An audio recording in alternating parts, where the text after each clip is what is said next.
Class में दो बच्चे हैं and there are two students, okay, those are like topper of the class, okay, one student brings 95, other brings 95.5, like कांटे की टक्कर, both are equally intelligent, okay. Now when these two students are very intelligent, what kind of relation do these two students have in the class?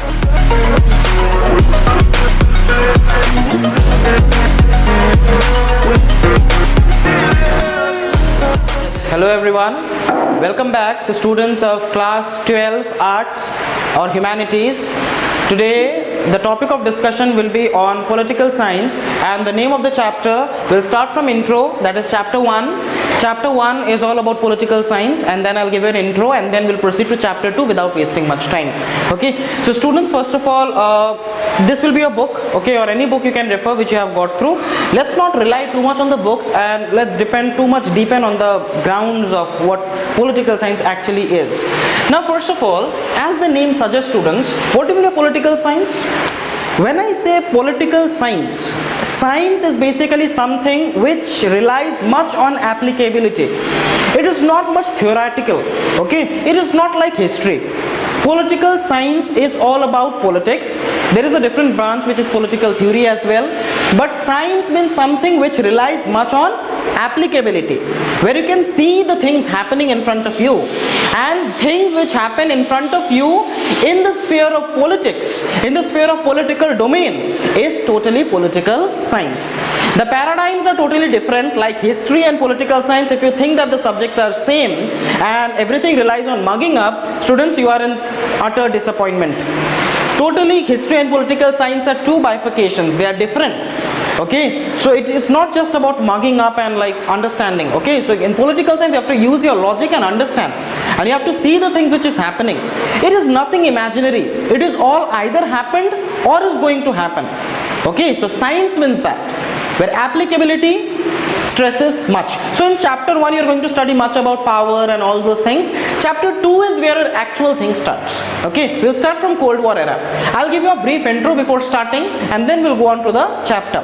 Cold War basically means like ideological confrontation. There is a word, whenever you write an answer, write this word quote unquote with black pen, ideological confrontation, okay, or ideological hostility, anything you can write. So Cold War is what? It is an ideological confrontation, okay, confrontation. Ideological means what? Ideological means everything related in the ideologies, okay, ideologies. And confrontation means ladai, mudbher, dimagi ladai not with wars, ammunitions and weapons. It is the war which goes on in your mind. There is no actual war, but there is no peace also.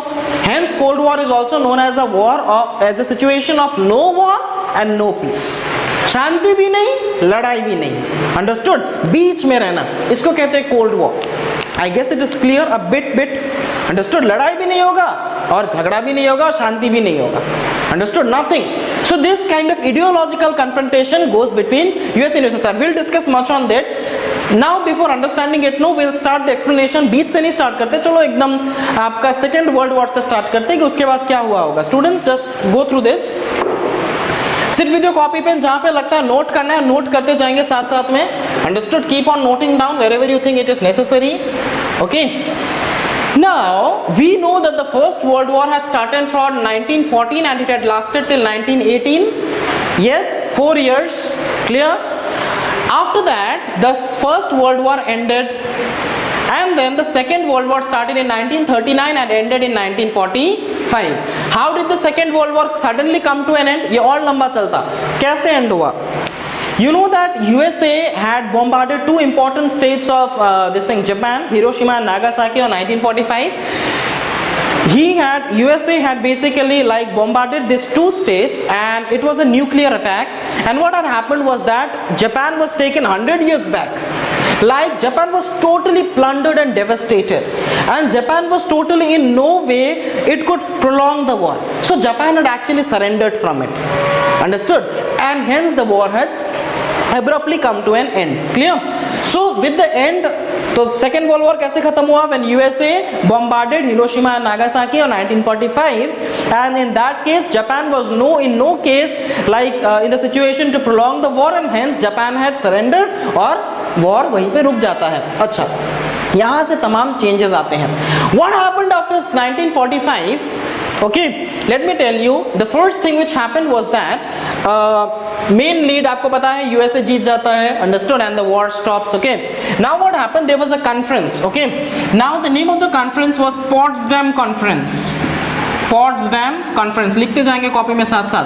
1945 में Potsdam conference हुआ था। अच्छा, ये conference का खासियत क्या है? What was so important about this conference? What happened? जैसे ही वर्ल्ड वॉर खत्म हुआ, ठीक है, America became victorious, USSR he also like they were very powerful countries. Okay, now what happened was that there was a meeting which was called.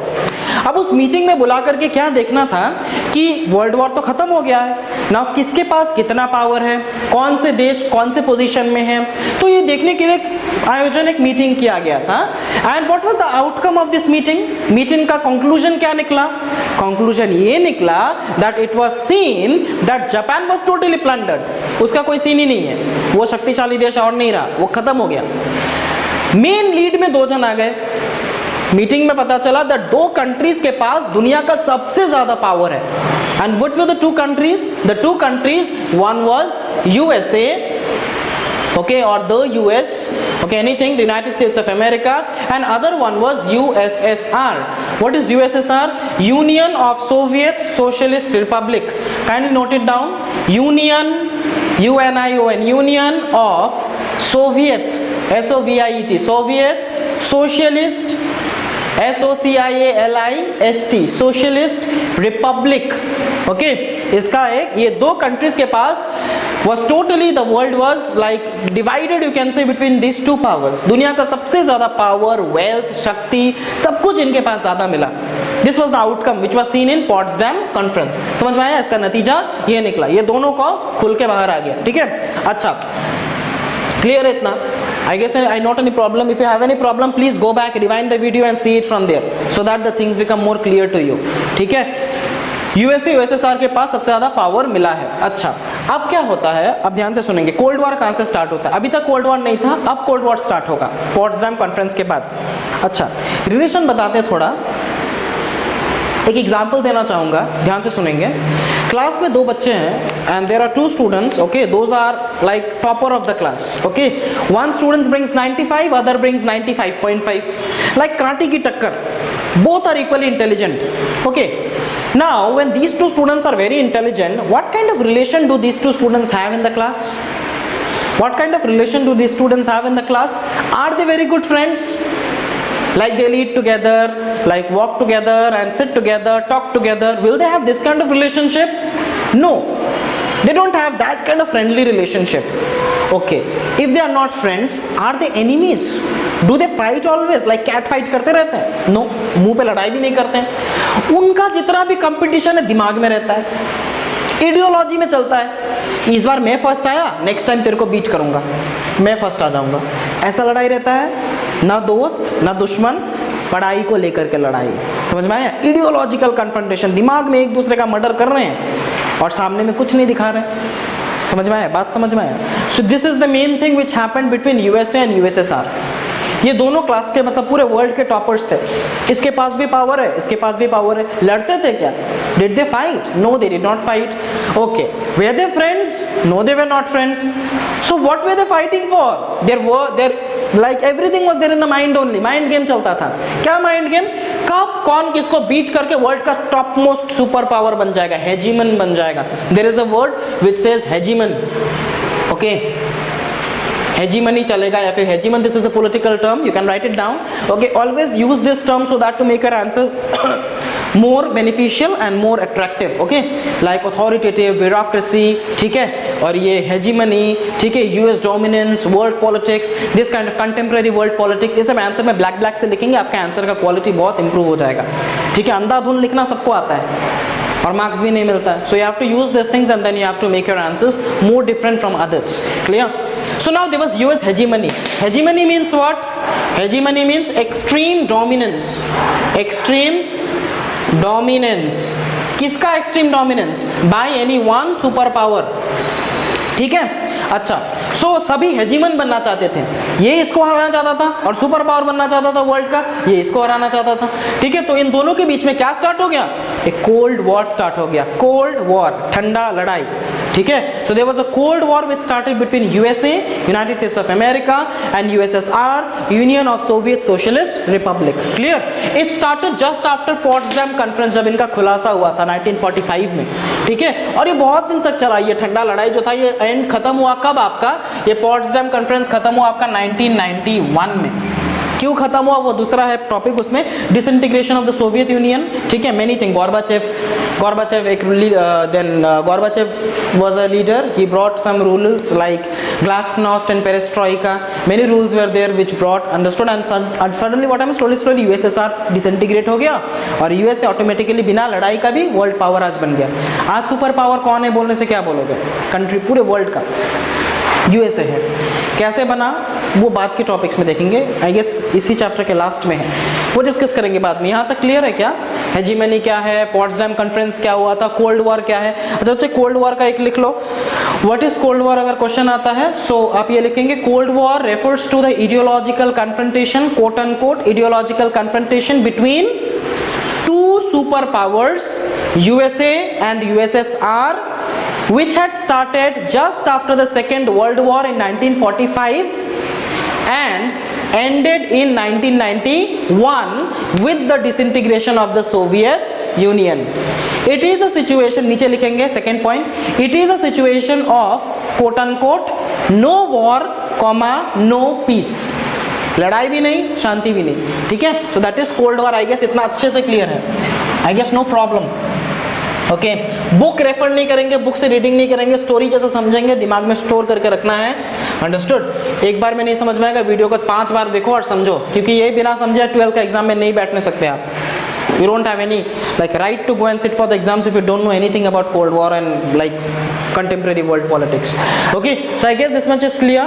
Further moving on, let's talk something about okay, so I guess if you now take the reference of the book, you can see that we have mostly completed causes clear कर लिया, ठीक है।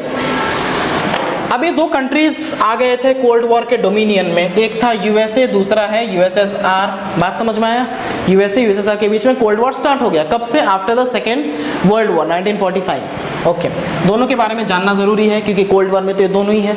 अच्छा, USA was known as the Western Bloc,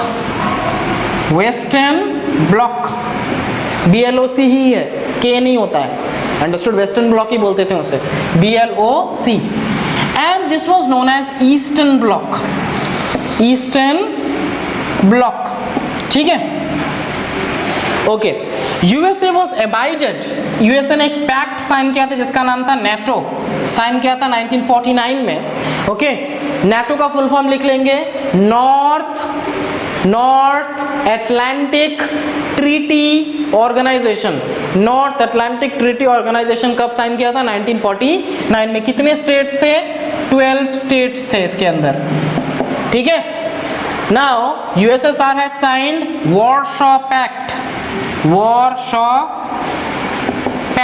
okay, what is Warsaw Pact?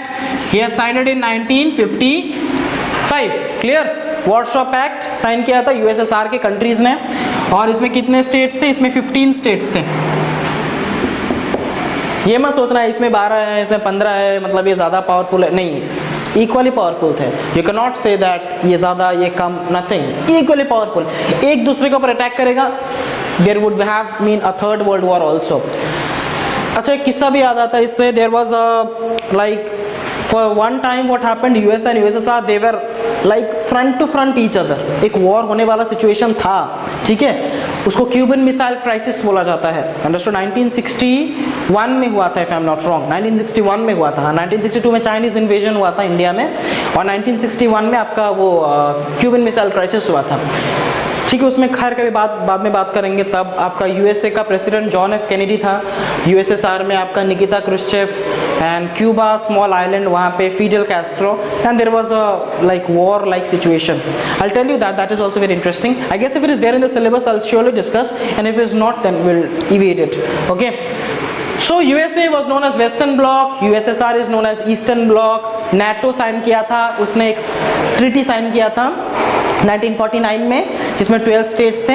USSR ने भी एक sign किया था ट्रीटी, वॉरशॉ पैक्ट, उसमें 15 स्टेट्स थे, 1955 में साइन हुआ था। ठीक है, अब दोनों कंट्री के आइडियोलॉजीज क्या क्या थे ध्यान से देखेंगे। What were the two ideologies between the two countries? ठीक है, who followed what kind of ideology, कौन क्या फॉलो करता था, ध्यान से देखेंगे। अच्छा, USSR used to follow liberal democracy and capitalism, okay, whereas USSR followed the ideology of this thing, your socialism and communism. Each word is very very important and you have to incorporate these things with the answer if you want good marks. If you don't mark, that is your wish, but अगर marks चाहिए board में words लिखने हैं कौन क्या follow करता है। Okay, so USA used to follow liberal democracy. Democracy, you know what is democracy? It is a form of government where rulers are elected by the people themselves. Okay, you know that. And India is a sovereign, socialist, secular, republic and democratic country. Okay, so democracy मतलब पता है जहाँ पे rulers जो है वो कौन चुन के बिठाता है, ठीक है, खुद पीपल वोट दे के चुनते हैं, इसे डेमोक्रेसी बोलते हैं। Now liberal democracy, liberal means loose, no restrictions. Okay, USA में, इंडिया में तो डेमोक्रेसी है मतलब डेमोक्रेसी विद रेस्ट्रिक्शंस, यूएसए में लिबरल डेमोक्रेसी है मतलब रेस्ट्रिक्शंस कंपैरेटिवली लेस, मतलब और मजा है डेमोक्रेसी को जीने में। ठीक है, यूएसए में है ऐसा है।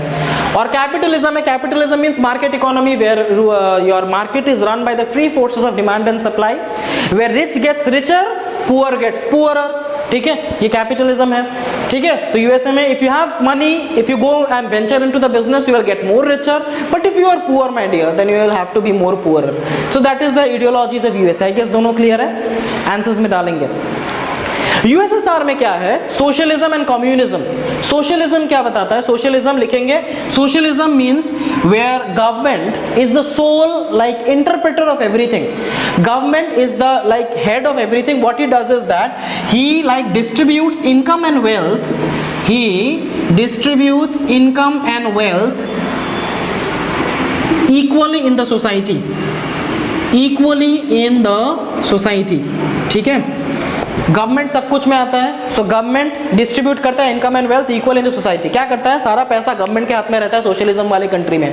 ठीक है, कोई भी प्राइवेट लैंड बोल के नहीं रहता है, सब कुछ सरकार का है, आप सरकार के देश में रहते हैं। Like in China there is no property like private property, everywhere government claims its own self. Okay, so what happens, that is socialism. Why the government does so? Because the government is of the intention to create what, to create an egalitarian society. लिख लेंगे copy में, egalitarian society। egalitarian society माना a society where everything is equal and egalitarian, समान society बनाना चाहते हैं जहां पे no one is rich and no one is poor, क्योंकि सरकार सेम सैलरी देता है सबको, सेम सब कुछ रखना चाहता है। What is communism dear? Communism means existence of only one party, that is the Communist Party, existence of only one party, that is the Communist Party. There will be no other party except Communist Party. You know what happened in China? If Chinese government they come to know that you are entangled in creating any extra party other than the Communist Party, they can maim you, murder you and plunder you out. And it is their right according to the party rules and regulations. It is a crime to create or indulge in creating any kind of party except Communist Party inside a communist government or a communist regime. Is it clear? So USSR strictly follows communism. So now if I ask students, USA है, USSR है, country के rule and regulation के बारे में पता होगा, अगर मैं बोलूँ दोनों कंट्री में किस में रहना चाहोगे, if I ask you that which country do you want to stay in, USA or USSR, what would you say? You surely would like to stay in USA because the situations are quite better than compared to USA.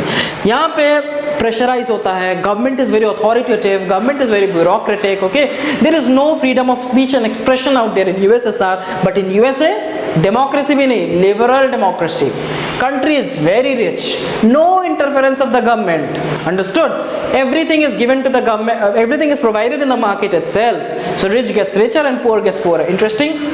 So USA and USSR, this is the entire picture, इसको दिमाग में छाप लेना ठीक से, and then so that you can write your answers very properly, understood. So this was your entire कहानी of USA and USSR. ठीक ठीक है। सो कोल्ड वॉर हो गया, यूएसए यूएसएसआर के बारे में पिक्चर बता दिया। ओके, अब Cuban missile crisis, just let me give it a look in the book, if it is there I will surely discuss it, if it is not there will go on further to the disintegration of the Soviet union.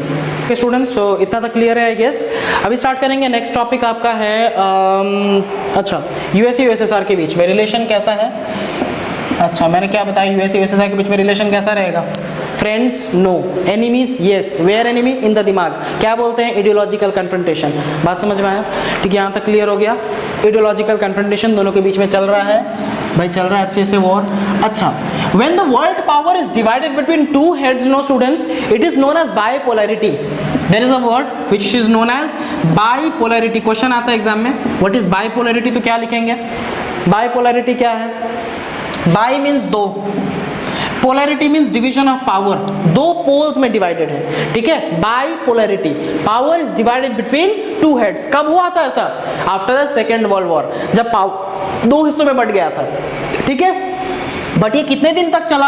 1945 में तो start हुआ था, कितने दिन तक चला? ये चला 1991 तक, ठीक है।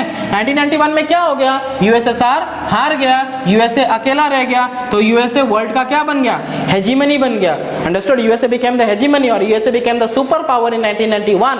As it is now only one power, it is known as unipolar.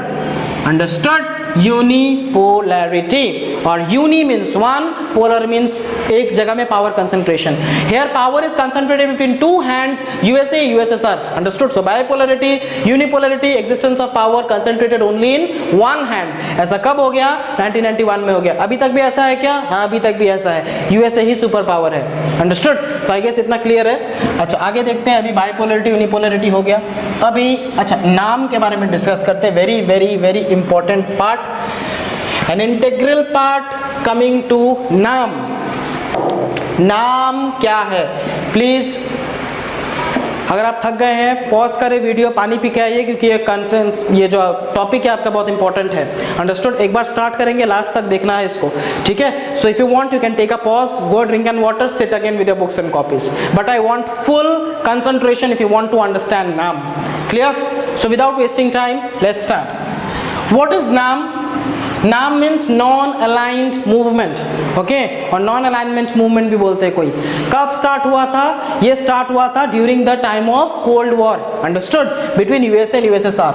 How many founding members are there in NAM? NAM has 5 founding और फाउंडर मेंबर्स, ओके। 5 कंट्रीज लोग ने, अच्छा क्या हुआ था मैं बता दे रहा हूँ थोड़ा, इससे पहले भी ये चीज बता दे रहा हूँ, यूएसए और यूएसएसआर ना। अच्छा, यूएसए यूएसएसआर के बीच में नाम को आना क्यों जरूरी था? सुन लेते हैं थोड़ा। देखो क्या होता है ना, the world was getting divided into 2 powers, ठीक है। अब कंट्री में, पूरे वर्ल्ड में ना 2 ही पावर सबसे ज्यादा था, एक था यूएसए के पास पावर और यूएसएसआर के पास पावर, ठीक है। तो सारा कंट्रीज ना, कोई या तो यूएसए के पास जा रहा था और कोई यूएसएसआर के पास जा रहा था, ठीक है। मतलब एक टाइप ऑफ लिंक बनाना चाहता था, क्योंकि ये दोनों सुपर पावर्स हैं और सुपर पावर्स के साथ कनेक्शन रखना अच्छा है, आपको चंदा मिलेगा, पैसा मिलेगा, anything you can get. Understood? एक प्रोटेक्शन मिलेगा। Understood? So everybody, the world was getting divided into 2 parts. Understood? So slowly what happened was that people started seeing these things as superpowers. Now हमारा ideology different था। India ऐसा नहीं सोचता था किसी का चमचागिरी नहीं करना है, यूएसए यूएसएसआर के साथ नहीं जाना है, ठीक है। ये एक सिचुएशन में बताना चाहता हूँ। See like what happens in college, no, there are 2 goondas are there in the college. Understood? 2 dadas are there in the college, okay. So what happens is that the entire class और the entire college gets divided between 2 dadas. Understood? या तो कुछ group of people ऐसे रहेंगे जो इसको favour करेंगे, इस पार्टी को, और कोई दूसरा होगा जो उस पार्टी को फेवर करता है, ठीक है। अच्छा, इतने में नाम आ जाता है, ठीक है। जब देख रहा था कि वर्ल्ड बट रहा था 2 हिस्सों में, तो नाम आ जाता है अपना शांति का झंडा लेके, ठीक है। So NAM, the main intention of NAM was to promote peace, to promote peace, शांति एंड ट्रैंक्विलिटी, ठीक है। ये बता सकते हैं, और बता सकते हैं दैट नाम क्या चाहता था? पीस एंड स्टेबिलिटी चाहता था, ठीक है। तो कॉलेज क्या हो रहा था? 2 हिस्सों में बट रहा था, या एक इसके तरफ एक उसके तरफ, इतने में शांति का झंडा लेके नाम आता है। नाम बोलता है नहीं, हम ना ही आपके साथ जाएंगे ना ही आपके साथ जाएंगे। क्यों नहीं जाएंगे आपके साथ? क्योंकि आपस में एक ना एक दिन तो आप लोग को लड़ना ही है भाई, और हमें लड़ाई नहीं चाहिए, हमें शांति चाहिए। तो हमारे ग्रुप में कौन कौन आएंगे बोल करके इसने क्या किया? एक नया ग्रुप बना लिया, और ग्रुप का लोगो क्या रखा, प्रोमोट पीस एंड स्टेबिलिटी। हम नॉन अलाइनमेंट वाले हैं, जिसको शांति पसंद है वो हमारे ग्रुप में आ जाए, और जिसको लड़ाई करना है, चमचागिरी करना है, वो इनके साथ चले जाए। So this was, are you understanding the concept? With that concept what happened, naam started coming out. Okay, interesting. So this was all about naam. Naam came with the main motto, अगर motive पूछेगा क्या है, promote peace and stability लिखना ही है, ठीक है, ये war नहीं चाहता था। Understood? अच्छा, फाउंडिंग मेंबर्स के बारे में बताते हैं, ध्यान से सुनेंगे, नोट डाउन कर लेंगे। Founding members of NAM, 5 countries where there हुआ the founding members of NAM. सबसे पहले the first member of the country was that India. India Jawaharlal Nehru, understood. Egypt Gamal Abdel Nasser, Sukarno from Indonesia, Ghana Kwame Nkrumah and Joseph Broz Tito from Yugoslavia, understood. So who were those? Number 1 was India Jawaharlal Nehru, Jawaharlal Nehru from India, understood, Indian first prime minister. Number 2 was Jamal Abdel Nasser, Jamal Abdel Nasser, Nasser, Jamal Abdel Nasser from Egypt. And then Josip Broz Tito from Yugoslavia. Please copy it down. Number 4, Sukarno from Indonesia, Sukarno from Indonesia. And number 5, Kwame Nkrumah from KWAME, Kwame Nkrumah from Ghana. My handwriting is very beautiful, so kindly bear with it and write it down. Okay, once again I am repeating: Jawaharlal Nehru from India, Jamal Abdel Nasser from Egypt, Josip Broz Tito from Yugoslavia, Sukarno from Indonesia and Kwame Nkrumah from Ghana। ठीक है, तो ये 5 countries लोग ने मिलके एक स्तंभ गाड़ा, या फिर बोल सकते हैं क्या कहते हैं उसे, फाउंडेशन बनाया, ठीक है। And then what happened was that they created NAM, इन्होंने नाम का स्थापना किया, लिख लिया। Now they what they did was that they had created the foundation of नाम, और फिर नाम बन गया बहुत अच्छे से। अच्छा, एक क्वेश्चन आता है 1 मार्क्स का, दैट नाम का पहला मीटिंग कहाँ पे हुआ था, तो क्या बोलेंगे? Where was the first नाम summit held? The first नाम summit was held in 1961 in Belgrade. Where is Belgrade? In Yugoslavia. Okay, तो इन 5 कंट्रीज ने मिलकर के अपना पहला मीटिंग बेलग्रेड में रखा 1961 में। एकदम कोल्ड वॉर का पीक पॉइंट है 1961, अंडरस्टूड। उसी टाइम पे नाम ने पीस का प्रमोट किया, and NAM had like what you say that he has created the first NAM summit in Belgrade in Yugoslavia and it was an utter success. कैसे पता चला सक्सेस है? क्योंकि 2006 में हवाना में समिट हुआ था और उसमें 116 कंट्रीज को देखा गया। तो 5 कंट्री ने स्टार्ट किया, ठीक है, और पहले समिट में 25 कंट्रीज पहुंचे, ठीक है, और 25 कंट्री से बढ़कर के 116 कंट्रीज नाम के खाते में दर्ज हो गए।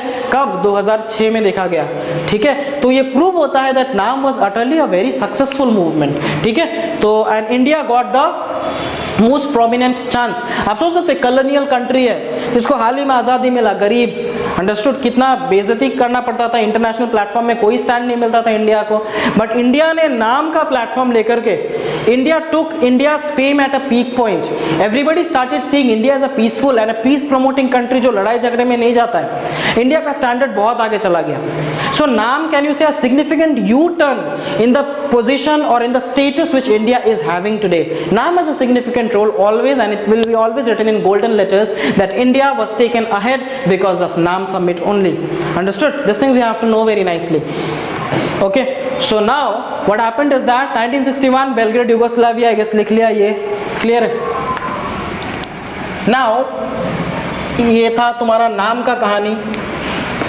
अच्छा, तो फाउंडिंग मेंबर्स लिख लिया, नाम का प्रोमोट क्या था एंड ऑल, नाम न्यूट्रलिटी, नाम ये सब क्या क्या है तो बाद में डिस्कस कर लेंगे ये चीज़, आई गेस।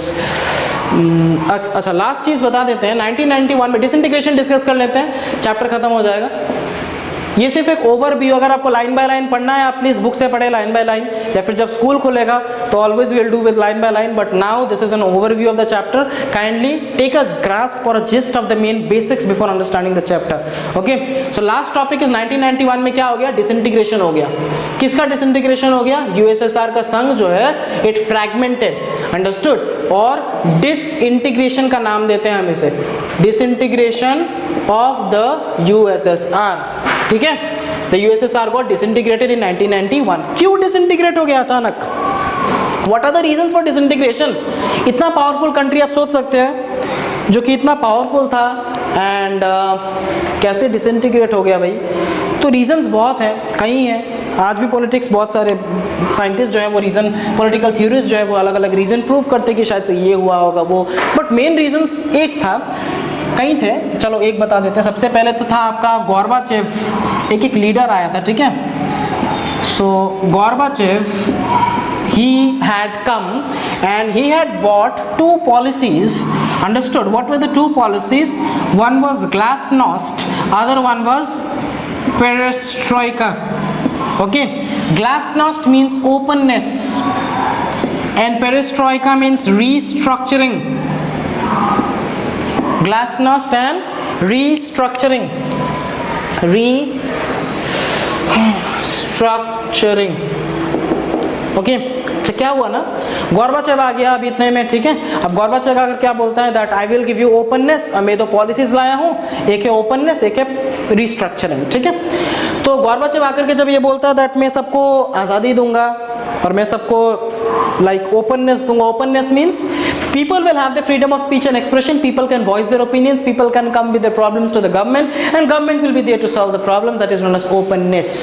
ठीक है, रिस्ट्रक्चरिंग मीन्स सब कुछ रिस्ट्रक्चर कर देंगे, फिर से नए सिरे से स्टार्ट करेंगे. पॉलिसीज, रूल्स, रेगुलेशन जितने भी हैं, we will like crash those things and will come up with a new formulation of new laws and things to govern our country. Restructuring, फिर से रिस्ट्रक्चर करेंगे. सबको पसंद आता है, यूएसएसआर के वासियों को सबको पसंद आता है. क्यों? क्योंकि इतने दिन से हम क्या कर रहे थे, like we were facing the problem for the government. Okay, what we were doing is that the government was very authoritative था, गवर्नमेंट ब्यूरोक्रेटिव था, बोलने नहीं दिया जाता था, सप्रेस किया जाता था, पार्टी के दायरे के अंदर रहना था, बहुत पाबंदियां थे. इतने में कोई आता है और बोलता है मैं आपको ओपननेस दूंगा, फ्रीडम दूंगा, आप उसी को जाकर के वोट देंगे, उसी को पसंद करेंगे. तो ये बंदा ने वही चीज किया. And what happened was that his policies, according to his policies, what happened, he started giving openness. उसने चलो ओपननेस कर दिया, चलो हमारी मांगे पूरी करो का नारा लग रहा था, तो उसने बोला ठीक है आपकी मांगे पूरी किया जाएगा, ओपननेस आपको दे दिया जाएगा. जब ओपननेस दिया गया, बोलने का अधिकार दिया गया, what did the people the demand first? मुंह खोलते उन लोग ने क्या मांगा? आजादी मांगा कि हमें यूएसएसआर के साथ नहीं रहना है, we want our own independent country. Understood? So what happened? People started asking for openness and they got openness. And what did they ask for? They asked for independence. They asked for like their own country. They did not want it to stay under the authoritative or bureaucratic government under the dominion of USSR. So they wanted openness. So freedom मिला.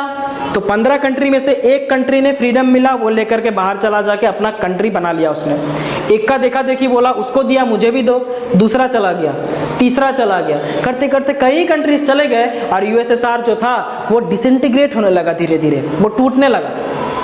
ठीक है, और बाद में ऐसा पता चला 1991 में Gorbachev resigned his position and he claimed that today USSR is disintegrated and I am resigning from my post of a leader of the communist party. Hence ये ऐलान हो जाता है 1991 को कि यूएसएसआर डिसइंटीग्रेट हो चुका है. और अगर यूएसएसआर डिसइंटीग्रेट हो चुका है, टॉप में कौन आ जाता है? His enemy, that is USSR, becomes a superpower. USA hegemony बन जाता है. आज दिन तक हमें पता चलता है that USA is the hegemon power in the world politics. बात समझ में आया? धन्यवाद.